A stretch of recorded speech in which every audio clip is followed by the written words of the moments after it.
میرے نبی علیہ السلام نے فرمایا کہ جو شخص ساری زندگی شراب کے نزدیک نہیں گیا، حرام کا مال نہیں کھایا، مظلوم پر ظلم نہیں کیا،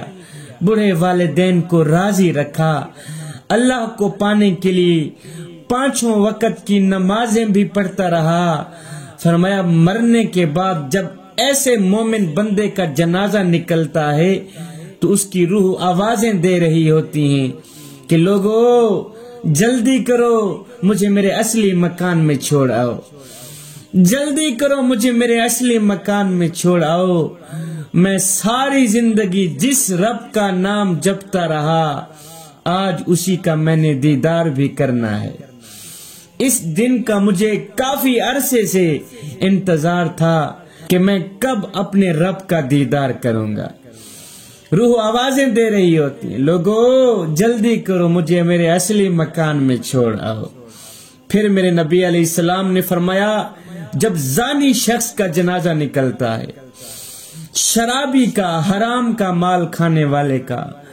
مظلوم پر ظلم کرنے والے کا، بیٹیوں کا حق مارنے والے کا، بوڑھے والدین کو ستانے والے کا، فرمایا جب ایسے بدبخت انسان کا جنازہ نکلتا ہے تو اس کی روح چیختی ہوئی، چلاتی ہوئی، روتی ہوئی کہتی ہے او لوگو مجھے کہاں لے کے جا رہے ہو؟ او ظالمو جس قبر میں مجھے سلانے جا رہے ہو وہ دیکھو وہاں تو آگ جل رہی ہے، او نادانو اپنے ہی ہاتھوں جلتی کوٹڑی میں مجھے پھینکنے جا رہے ہو۔ پھر میرے نبی علیہ السلام نے فرمایا جب مردے کو قبر میں رکھا جاتا ہے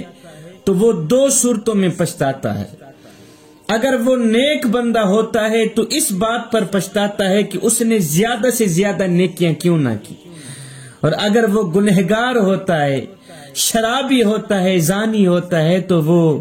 اس بات پر پچھتاتا ہے کہ اس نے یہ گناہ کیوں کی۔